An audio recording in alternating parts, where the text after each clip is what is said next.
Hey everyone, I am so excited to be here with all of you guys. We wanted to take an opportunity to just dive a little bit deeper with a couple of friends of ours who are experts in what we're about to share with you, this strategy that Annie and I have been using for a while now. So Annie, I'll hand it over to you and maybe you can introduce our friends here and talk a little bit about what we're going to talk about today. As I think about building wealth, it's really about those hidden gems, right? We've all done the stock market thing. We've all done the 401k thing, but it's about veering off the traditional path and going a little bit further just to find those things that maybe not everybody knows about and having the courage to step in and ask those questions and see if it works for you. And that's what today is all about. We're here to show you something that has worked for us and our families to see if maybe it's something that might work for you as well. And to do that, we have our good friends here from Money Insights. I love Money Insights. I've been working with them for a long, long time now. In fact, this predates Goodegg. Before we launched Goodegg, when I first found out about this strategy, I sought out Money Insights. There's so many different ways to structure a whole life policy. You want to make sure that you find the right people who know exactly what you want to do with it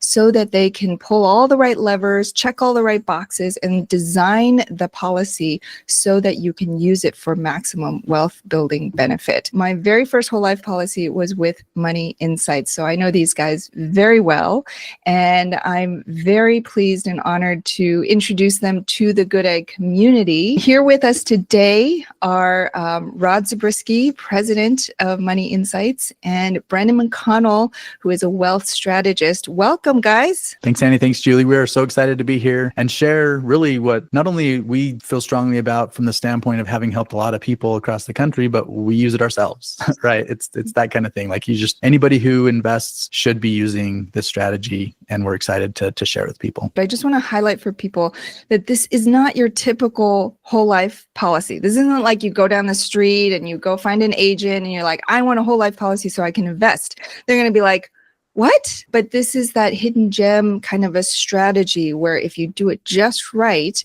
and I know you guys do it, I'm sure you'll talk about this, with a low cost, with lower agent commissions and a high cash value that gives you that liquidity to be able to make your money work in multiple places at once. Rod, I'm going to hand it over to you. Take it over. Okay, well, we're going to pop the screen up here so we can have some visual behind us as we talk through this. Really, at the end of the day, what we're trying to do is help people to boost their investment returns and do it using high cash value life insurance. And if this is the first time you've ever heard of the combination of life insurance and investing, then that might be a shocker to you. And our job today is to break it down for you and help you understand specifically how we're doing it. Because it's not just any life insurance.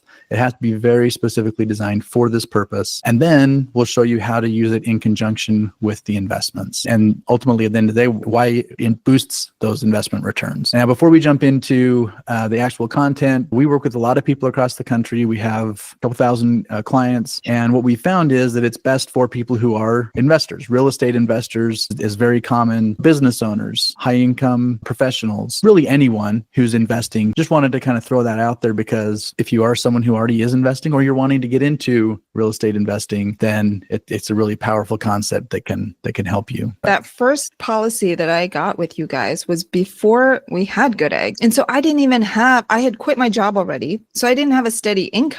And even with that, I was able to put this policy in place. So you don't necessarily need a high steady income. This is something that can adjust to wherever you are. And something I just want to add too is that it's important to think about this before you make your investment. If anyone out there is a new investor and thinking about investing, talk with Rod and Brennan first about how to structure this before you make that investment. So there's a particular order in which we should do this. Yeah, we can talk about the different, again, we're going to personalize it. So no matter where you are, let's have the conversation. But yeah, the order is absolutely important. So just a really quick introduction to Money Insights. My partner, Christian Allen, and I started Money Insights, started working together in earnest back in 2014. Between the two of us, we have about 30 years of a combined experience. When we add Brennan and Blake and other members of the team, We're more up to, 50 plus. We have more than 1,500 clients nationwide. We work in every state. We put this next stat out there, 500 million in AUM. Basically what that is that's people who have money in their life insurance policies that they are using to go out and invest. And so it's significant. And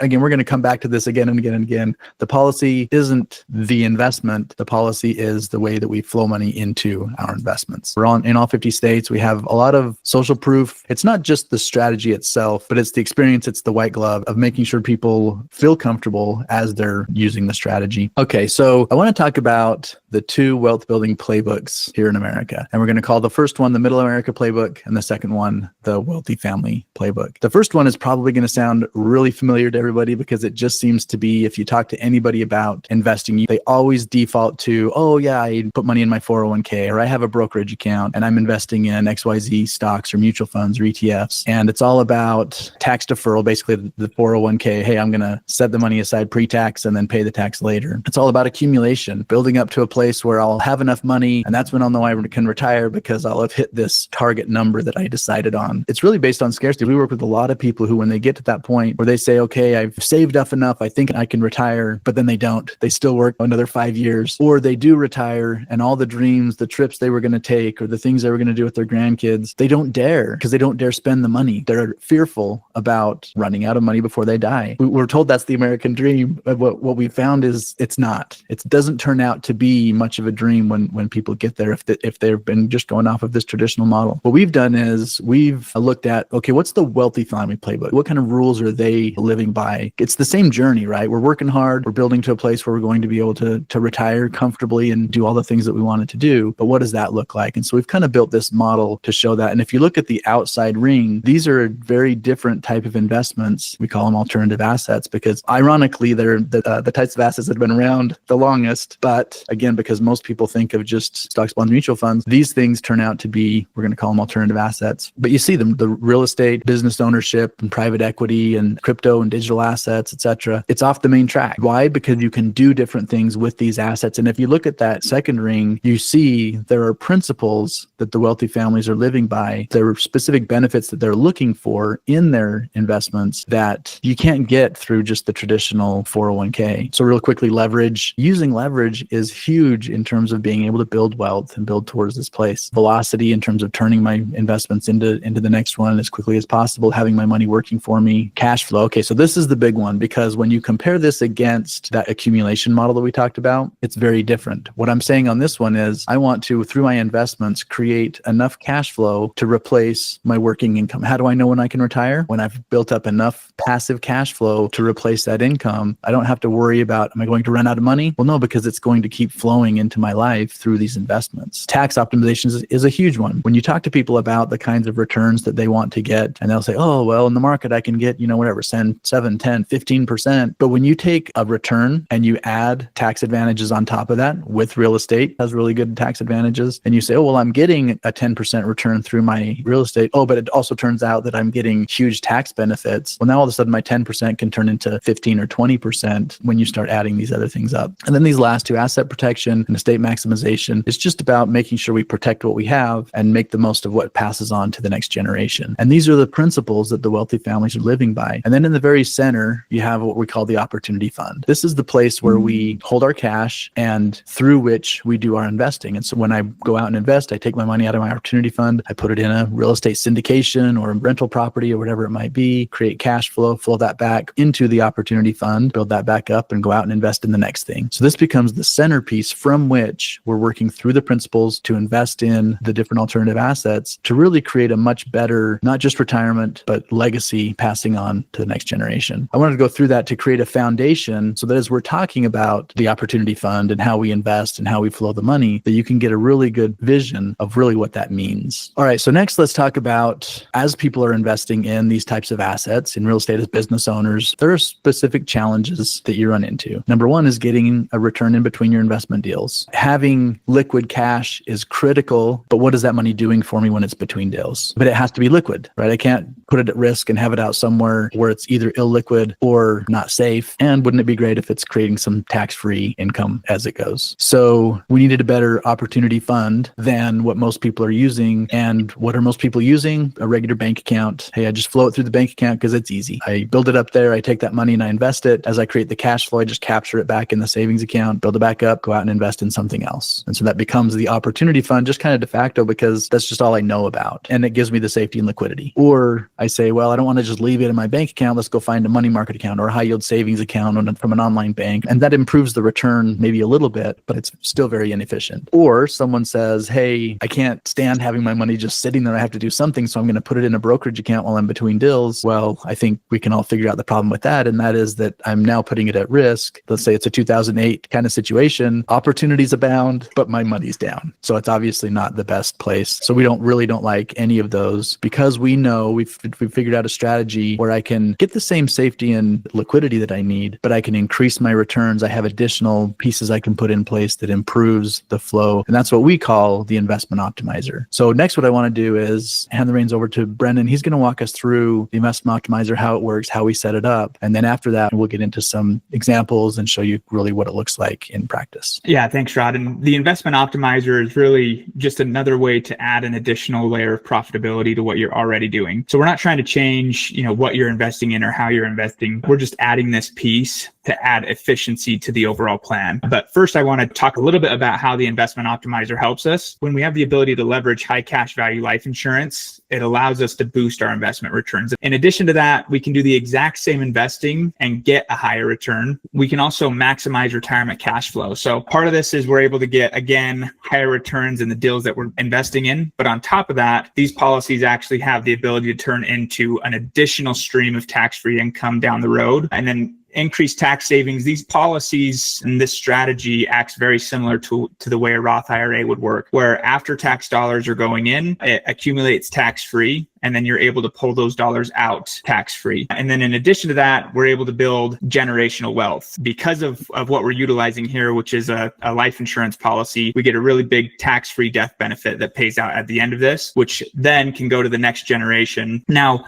these policies have to be designed in a very specific way. And the way that they're designed is we want to minimize the costs inside the policy, part of that being the death benefit. So we're taking the death benefit as low as we can and maximizing the cash value of the policy. And when we do that, we create a super efficient life insurance policy. If any of you have seen just a traditional whole life policy before, these policies that we're building are very different. So these are very specifically designed. This isn't just something that you would call your auto agent and say, hey, I need a whole life policy, and they could write this up for you. This is specifically designed for this purpose. And what this gets us when we design it in this way is a few different things. One of those is a guaranteed 5% return that we just see every single year. So we're not wondering what the market's doing. We're not worried about what the policy is going to do. We use companies that have been around for 100 years. They have a track record of paying these dividends. And so you just know exactly what it's going to do each and every year. In addition to that, we keep our money liquid. So this is essential in any opportunity fund, is having that liquid capital. In addition to that, it needs to be safe, which these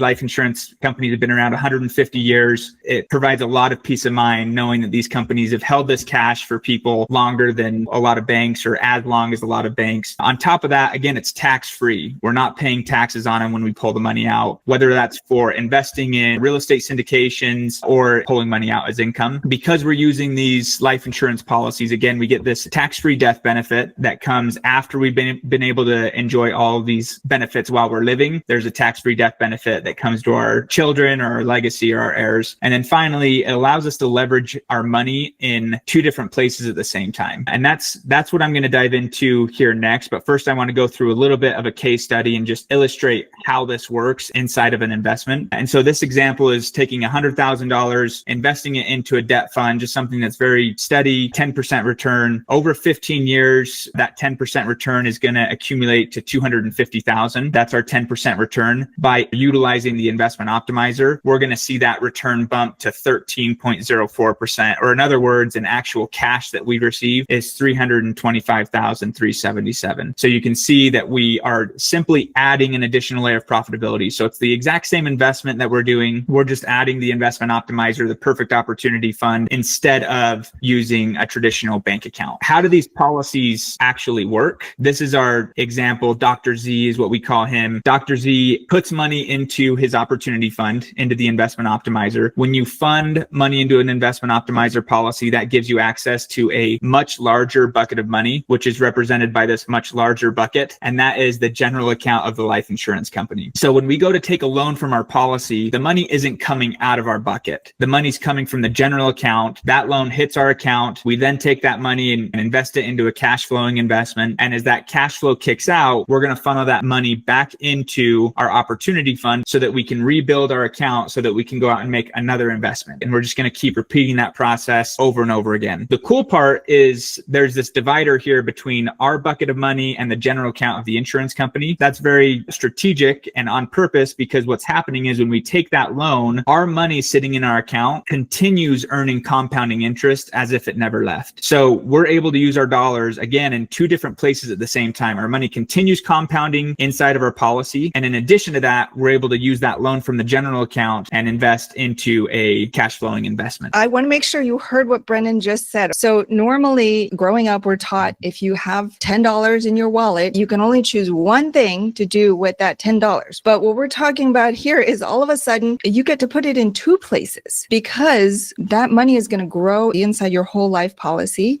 But even when you take out that value, that loan through this big bucket, you're taking out a loan, you can go invest that. Now it's growing in two places at once. And I think that's the magic of this strategy. That's key to understanding how this all works. Absolutely. Yeah. And that's a great point. And that really is the magic of this strategy, is the ability for us to get those dollars working in a few different places at the same time. That's ultimately how we're able to add an additional layer of profitability. That's how we get our 10% return to go to 13% or 14%, is because of this extra added layer of profitability, allowing us to use those dollars in two different places at the same time. With that being said, when we take a loan from the general account of the insurance company, we're paying an interest back to that general account. So we're paying an interest while earning an interest inside of our policy. But to illustrate how that actually works, what we're doing is when we take that loan, we're paying simple interest back to the insurance company, but our policy is earning compounding interest. So if we have $100,000 in our policy and we take a loan out, take that 100,000, invest it into an asset that's creating cash flow, we're going to pay simple interest on that 100,000, which in this case would be $5,000 that first year. And then we're earning compounding interest in our policy on that same 100K. So the first 2 years are going to be the same. However, after we start paying that interest back, we're paying simple interest on a decreasing value while earning compounding interest on an increasing value. So over the course of 10, 15, 20 years, we did this example over 20 years, we're going to pay $60,000 of interest. So that's our cost for taking that loan. So we need to be earning at least $60,000 in our policy in order for this to make sense. And what we end up earning is actually $165,000 in our policy. And again, this is simply if it's the exact same rate, we're paying 5%, we're earning 5%, simply because it's simple interest versus compounding interest. Here we paid $60,000 in our policy, we earned $165,000. So we came out net ahead $105,000. I mean, that's another investment, or maybe even 2 or 3 other investments that we can make to go out and create additional streams of cash flow. I just want to speak to this real quick. There's maximum flexibility here too, because when you take out that loan, it's not like when you take out a mortgage, you have a very specific timeline that you got to pay it all back. It's really because you're taking this loan out from your policy, you really can decide the timeline with which you pay back that loan. And so you can continue paying just the interest for the rest of your life. And even if you pass before you pay back the loan, the principal of the loan will be pulled from your death benefit first,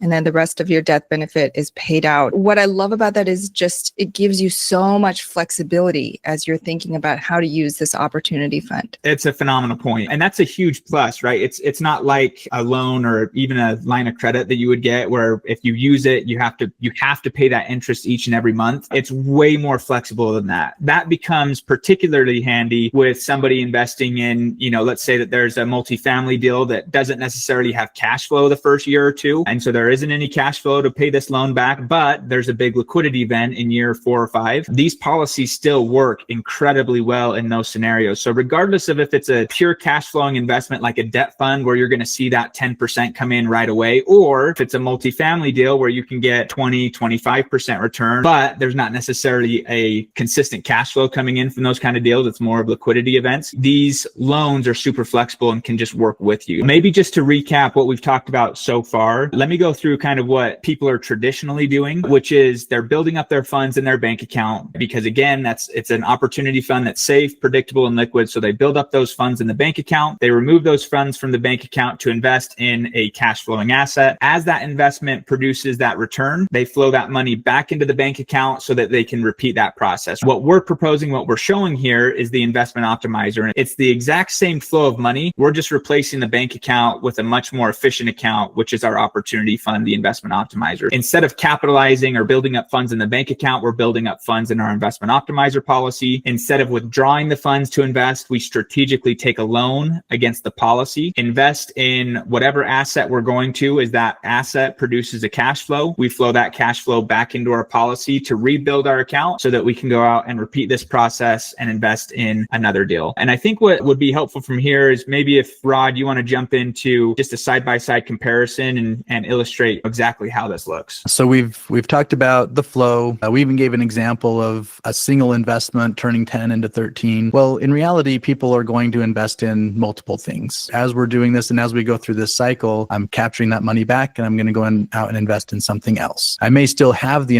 original investment and it's still cash flowing. I'm still flowing that through the system, but I've been able to capture the benefits over the last few years. And so I go buy something else. So in this next example, what I want to do is show how it builds out over time. And so for this example, let me tell you what we're assuming going in. So what we're going to say is this is somebody who set aside $100,000 a year for 5 years to build up their opportunity fund for their alternative investing. And in this case, it's all going to be in real estate, initially a syndication, and then later they're going to go out and buy their own properties. The $100,000 a year going in for 5 years. On the left-hand side, we'll call this person A, the person who's using the investment optimizer, versus person B, who's just flowing that money through the bank account. So initially, we set up the policy optimized, low cost, et cetera, for that $100,000 a year to flow into it. And so we start putting it in. And initially, there are some costs. And the costs are somewhat front-end loaded in those first couple of years. Person A, off their $100,000, they're going to have about $74,000 available to invest in that syndication. Person B, $100,000. I think of it as kind of like startup costs. If I'm going to start a business, I'm going to have some initial costs. It's worth it for me to pay those costs because of the benefit I get in the long run. And this is kind of a similar concept because what you'll notice is we invest in that syndication. It starts producing cash flow. We capture those dollars back into the system in addition to the $100,000 a year for years 2, 3, 4, 5. And then in year 5, we're ready to go out and invest in a piece of real estate. So we take what we have available from our left-hand side, the insurance policy, on the right-hand side, the bank account, and use that as a down payment, go and get a traditional loan for the rest, and go make a property purchase,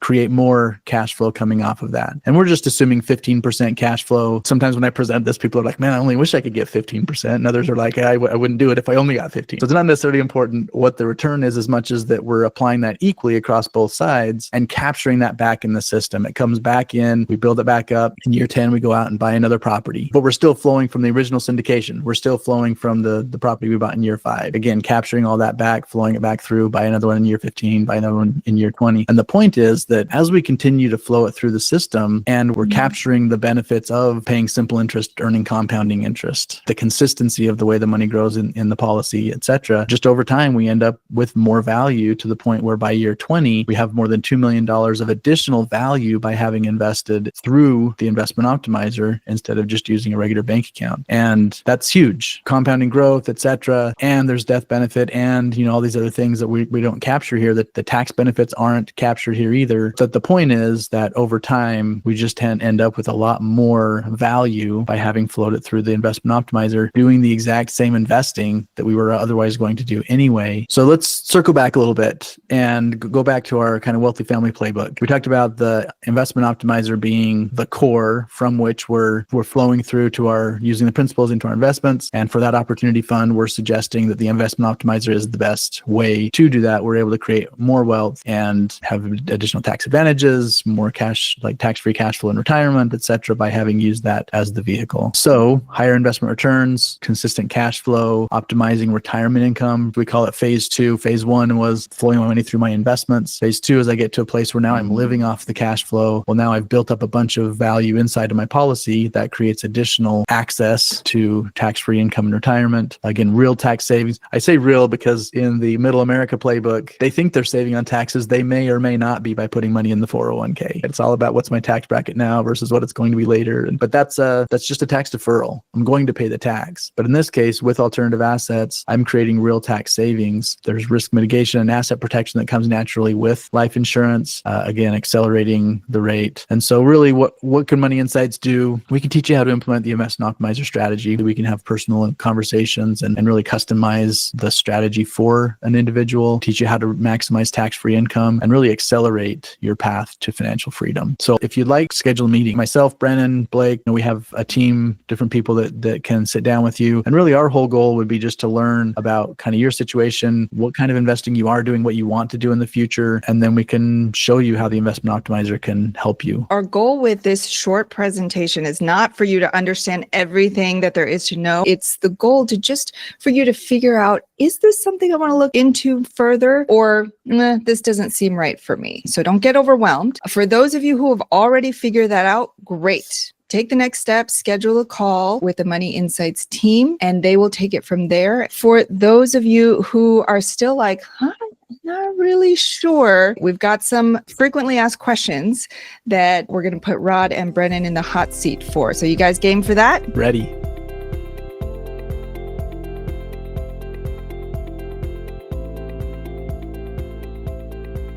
For anyone who is or wants to be investing in alternative assets, it works really well, kind of hand in glove with whatever you decide to invest in. And as far as people who it may not be right for, we're often asked, okay, well, at what age do I age out? Right? Am I too old? This is life insurance. How does that work? Well, number one, because we're minimizing the cost on it. We have clients into their 60s and potentially 70s, still using this strategy, and it works. The key isn't as much about how old you are. The key is about what's your timeline. A lot of clients who are in their retirement, but they still invest and create more cash flow than they're living off of. They want to capture that somewhere. And so they continue to capture that into their investment optimizer policy. But if your timeline is, you're saying, well, I'm investing now, I'm going to be done in 3 to 5 years, and I won't have any excess cash flow to put anywhere, then that's probably, someone that it wouldn't work so much for. Or if it's someone who's just saying, well, I'm just going to keep investing in my 401k, the stock market, then we're not going to flow this through to those types of investments. And so that would be a situation where it probably isn't a good fit.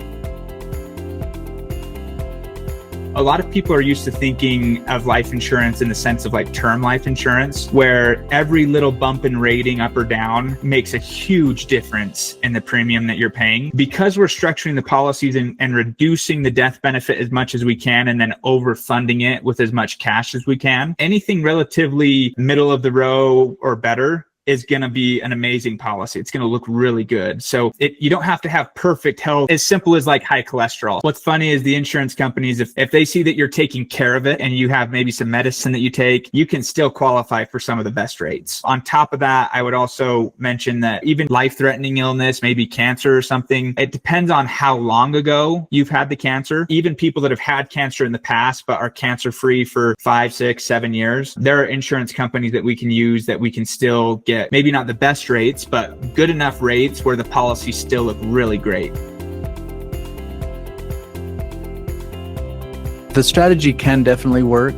In that case, what we would do is instead of putting the policy with them as the insured, we're going to put it with adult children as the insureds. They still have the same ability to use the strategy, flow the money. In some ways, works out in terms of this transfer to their kids, because they're still going to be accessing the money and using it while they're living, the older parent. But then when they pass, the policy then passes still intact to their adult children, and now they can use it or use it for retirement. And so there actually are some interesting advantages to doing something that way. And the same thing could be true from a health standpoint. If I can't qualify myself, and often it's a spouse or, again, adult children that we can have as the insured. A traditional whole life policy, you're paying $8,000 a year and you're going to pay $8,000 a year for the next 30 years. And that's what you have to do. The way that we structure the policies, again, because we're reducing the death benefit and max funding the cash, what that does is it overfunds the policy really early on. In fact, in as little as 3 to 4 years, if we max fund those policies, we can get to that place where the policy itself is self-sufficient. And when I say self-sufficient, a lot of people are like, oh, so the policy will survive. Not only will it survive, but it's going to be be a really efficient policy moving forward. So you're going to see that 5% return every single year moving forward from that point on. And that's because of the way we built it. So we're front loading a bunch of cash early on in the first few years. And by doing that, we can get the policies, the critical mass and the cash value gets to a place where it can just cycle the premium through itself, and it can be very efficient doing so. With that being said, most people continue to fund their policy because if they still have the extra cash, you want to flow that money through the policy first, get that additional layer of profitability, and then invest it into your deals. But it's really nice, kind of that peace of mind of knowing, hey, if I can just do this for a few years, then the policy is at a place where if I want to fund it, I can. If I don't want to fund it, there's no need to. I was just going to add too that it's not just how long that you pay into it, but also you guys can structure it where the amount that you pay every year or every month can be structured depending on what feels comfortable for you. And then depending on what your goals are, like that's something that can be figured out too. Something that I did was I invested into a single family home. The plan was to give it to my daughter when she was 18. And I knew the cash flow was going to be like $250 a month. So then I set the premium to just be $250 a month. And then it'll just pay until she's 18. The cash value in the policy will continue to grow. And so I didn't pay anything, essentially. My renter actually paid for my daughter's premium. And that cash value will just grow and grow and grow and then pass on to my grandchildren whenever she passes. All from this small little investment that I made into a single family home funded the whole thing. When we set up a policy, all that overfunding is optional. So we create what we call a funding range. An example might be, I talked about earlier, the person funding $100,000 a year. In that kind of an example, their range would be anywhere between about 2025 as a minimum up to 100 a year as a maximum. And they can go anywhere in that range. And when they've funded for 3 or 4 years, again, especially if they've max funded, then they get to a place where now the funding range is 0 to 100 per year. You create additional flexibility for you the further into it that you get. The first thing we need to do is the underwriting with the insurance company. We usually tell people on average 4 to 6 weeks. However, there are plenty of people, if you're in fairly good health, that get what's called express underwriting, and that can be as quick as a week or two. Once the policy is approved and ready to go, you would fund it. And then 30 days later, so right as the policy is approved, if you put in that chunk of money, let's say it's $100,000, pretty conservatively, 75 to 80% of what you fund is going to be available to use 30 days after you fund it. Christian and I personally, we bought a franchise and we flowed money through our policies as we were flowing money in and out of the business. The principles are the same in the sense that, I need cash. I'm going to use the loan against my policy to make this kind of capital expenditure. And then with the additional revenue I bring in or some sort of, liquidity event that results from that, then I'll use that to flow back towards my policy. Over time, as people are using this, they end up investing in a variety of different things. And I'll use myself as an example. So I have places I've invested that create regular cash flow. I've invested in things that don't have cash flow for a period of time, and other things that I'm never going to expect any kind of cash flow. Because of the investments I have that are cash flowing, it's all one system, right? It's a single line of credit that I have access to. And so because of the variety of things that I'm investing in, then I am okay. I still have the cash flow to cover the interest, to create the simple versus compound and all these principles, even if there are things that I'm investing in that don't cash flow as much. Getting back to, if it's a business owner, sometimes you put that capital in and you don't know if or when you're ever going to get any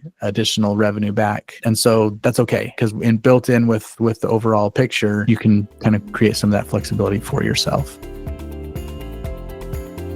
This is something that you might want to check with your CPA on. When you pull a loan against your policy, you're paying an interest. And so that may be something that you could use as a write-off as a business owner. So something else, another fun little thing that you might want to have your CPA advise you on if that's something that's possible. Well, with that, I know we've covered a lot of ground in this session. Hopefully we've piqued your interest just a little bit. Julie and I, whenever we discover great strategies like this, we try to share them out as much as possible. It's like when you eat at a great restaurant and you can't wait to tell everybody else. Well, this is a great restaurant that we've been eating at for many, many years. We just couldn't hold it in any longer. We wanted to make sure that you all had access and understanding of what this strategy is, because now is a really great time to put some of these whole life policies into place, to take some time to understand how this works. And so you can really really set that foundation to optimize your investments even further. So with that, your homework is to schedule a call with the Money Insights team. You see the link here. And of course, we're always here. If you have any questions and want to hear more about our experience with how we've set up our whole life policies, we're always here to help.